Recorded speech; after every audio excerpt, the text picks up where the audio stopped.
Let's do a Christopher Nolan tier list. I always wanted to do a tier list, so I thought, why not start with Nolan?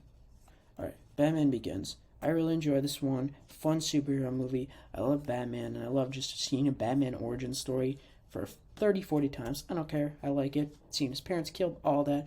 So, I'm throwing this in B tier. The Dark Knight Rises.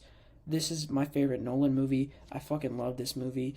I don't care that people say Inception's better, Interstellar's better. I don't care. I love this one. I love Heath Ledger's performance, Christian Bale's performance, all the performances.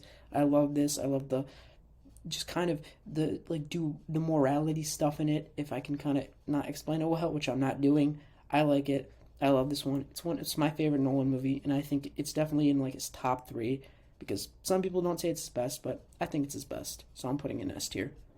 Dunkirk. I initially after watching this, I didn't love it. I thought it was a little slow for me, a little just I couldn't get into it. So again, maybe I'm definitely going to watch it again because I really want to see what everyone's just loving about it. The score was fantastic, though. I do think some of the performances was good, and as always, the fucking cinematography was fantastic. So I'm gonna throw this in B tier.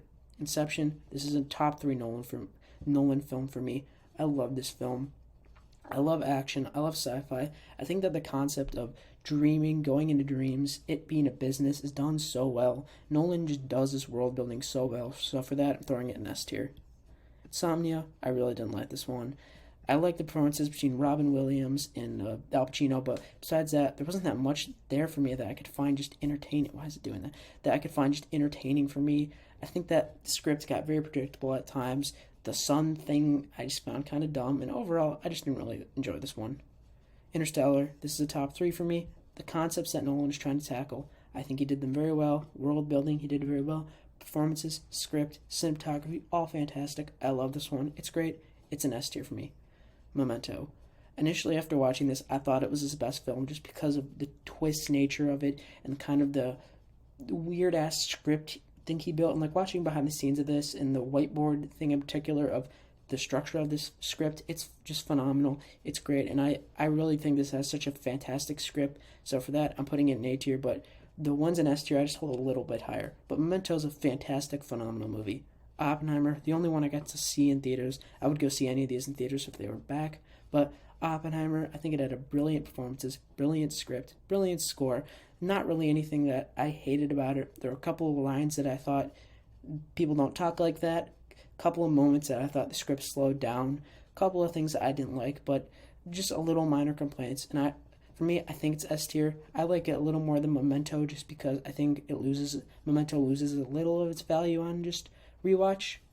But Tenet, I really liked the first time. I liked the action, the kind of inverse time stuff, but kind of just thinking about it and then watching a video on it, I was still confused, and I think Nolan definitely should have explained it better.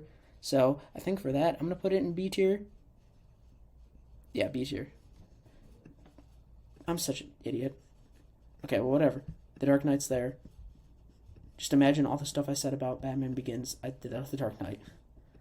The Dark Knight Rises. I think this gets pretty messy at times. I like Tom Hardy as Bane, Anne Hathaway's Catwoman.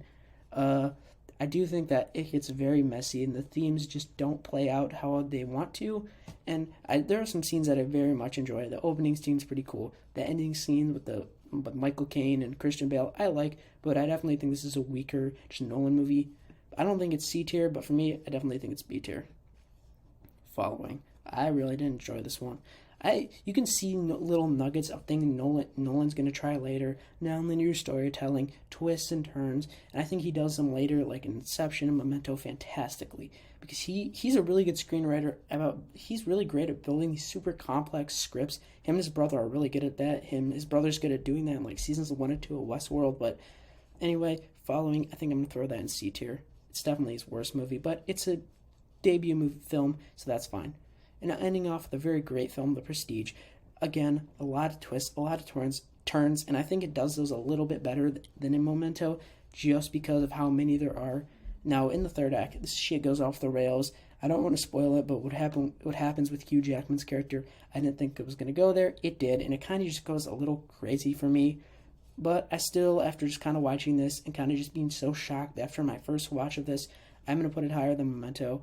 But for my ranking of Nolan, Worst film is followed by Insomnia, then The Dark Knight Rises, then I think, I don't remember how I have it on Letterboxd, but I'm just going to do it off the top of my head, then Tenet, then Dunkirk, then Batman Begins, then Memento, The Prestige. I'm putting Oppenheimer in S tier, then Oppenheimer, Interstellar, Inception, and The Dark Knight. But again, I think his S tier and A tier films are fantastic films that I would recommend for anyone. I wouldn't say Batman Begins is still a good film. Dunkirk, I want to rewatch it. Tenet, I think it's hard to grasp. And then the C tier films, I won't even watch, I don't think.